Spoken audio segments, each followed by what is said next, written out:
Hello gamers, welcome back to another video. Today's video, it's going to be my top 10 Nintendo 3DS/DS games. Starting off with number 10, Sonic and Sega All-Star Racing. It's a good racing game, being around the Sonic and Sega characters, although the only characters I really knew was the Sonic characters, since the Sega characters, yeah, I haven't really. The other ones in the roster, like, you know, Ija, the Super Monkey Ball character. Yeah, as you can see, I'm not really too familiar with them. I know he's from Super Monkey Ball, but that's all really it. Overall, it's a good game with like Mario Kart-esque fun and power-ups and all the other craziness you sort of get, and pretty good courses. But although there are a few other games on the list that I prefer. Moving on to number 9 with Mario Golf World Tour. This is my first ever Mario Golf game. I'm a big lover of golf. Well, many golf balls and tees and set of clubs, and I love the sport. So this game was really absolutely fun when I was younger. I mean, it combines Mario and golf, and I love golf. Although the story mode, it's a bit weird. I have to figure out how to get a handicap. I never could. I think you had to like shoot some score or under. But it's a pretty good golf game with some Mario features. Moving on to number 8. Lego City Undercover, The Chase Begins. Now this is a prequel to the console Lego City Undercover, since it, as it says, The Chase Begins, shows Chase McCain and Rex Fury's first encounter and the first arrest. Basically all that backstory that goes on in the console game happens in this one here. And that's the reason Chase is on a boat coming back to Lego City. So spoilers, Dumby kicks him on the boat and sends him off elsewhere, which is a pretty stupid ending, I admit, but it's a good game, good mechanics, average Lego fun. Disguises are cool, vehicles are cool, although the only downside is there's loading times between the different sections of Lego City compared to in the console. It's just seamless overworld, although I do see why they done that, because it's a 3DS game and there's not, you know, as much processing power. But overall, decent Lego game. Moving on to number 7, Animal Crossing New Leaf. Now this is the second Animal Crossing game I played, first being New Horizons on Switch, and the concept of this is pretty good from what I played. You're the mayor of your own town, getting in shops, building things like your house. Yeah, but overall it's just your average Animal Crossing fun.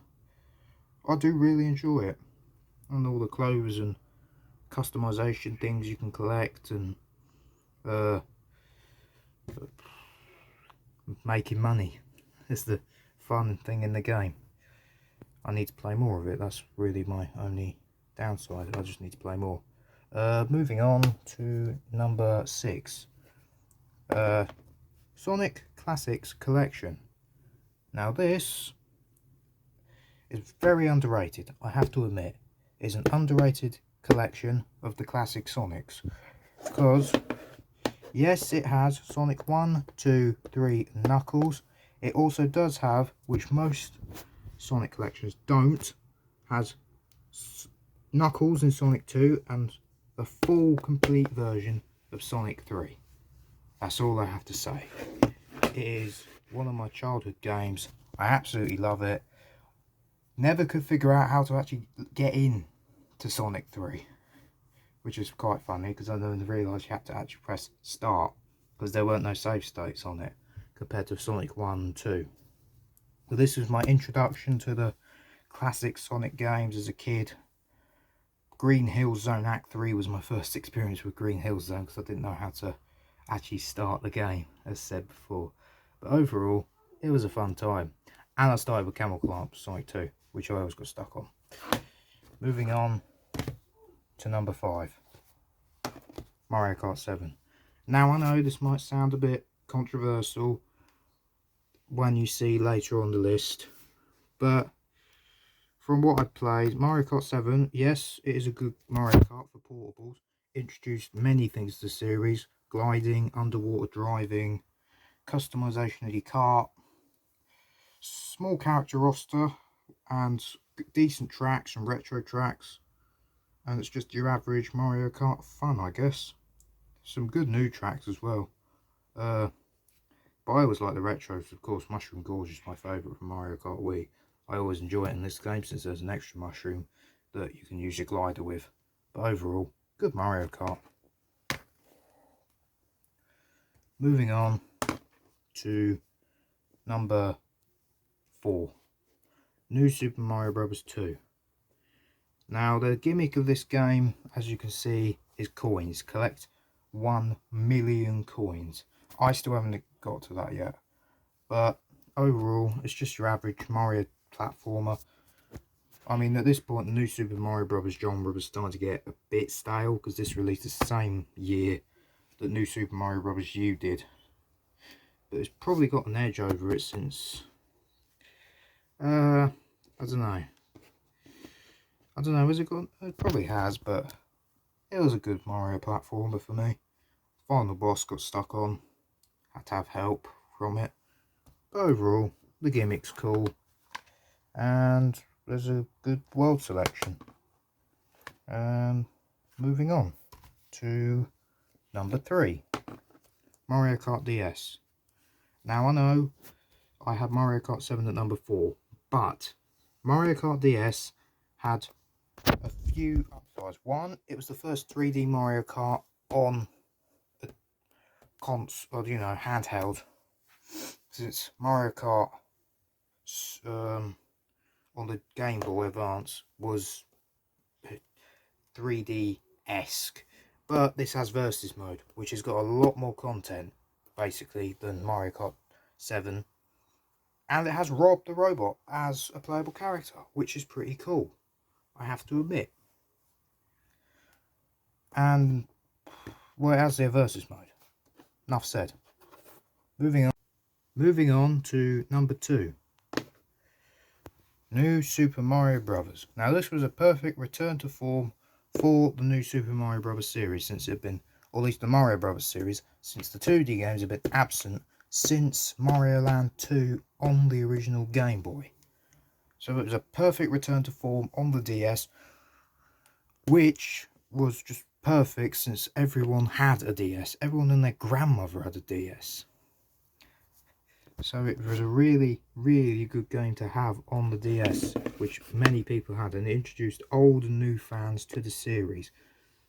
I say it's a really good 2D platform, because I mean these have creative bosses. You had the Monty Mole from World 6, the Spiny Po Mummy from World 2, the Big Goomba from World 1. Well, no, World 1 was Bowser, but one of the worlds had a Big Goomba. I remember that. So, really and truly, it was just a return to form for the series in the 2D route, since it had been overrun by the 3D games like 64, Sunshine, and then Galaxy later on in 2007. So it was definitely a good return to form. That's why it's at number 2. Moving on to number 1. The Legend of Zelda Ocarina of Time 3D. Now yes, I know weren't originally released on 3DS. This is a port of the N64, or just a remake of the N64 version with quality of life improvements. But I do absolutely love this game. It's the first time I've ever played Ocarina of Time was this, before I got my Legend of Zelda collections GameCube game. So this was my introduction to Ocarina of Time. Young Link, Adult Link, the Master, well, not the Master Sword, but just this version of Hyrule overall. Ganondorf, it's the first introduction I had to him. Smash doesn't really count, but as in the mainline Zelda games, it was my introduction to all of that. Mostly the Mythos, but I really do enjoy this game, and it is my #1 3DS/DS game. And if you want, why not watch a video here? Thanks for watching.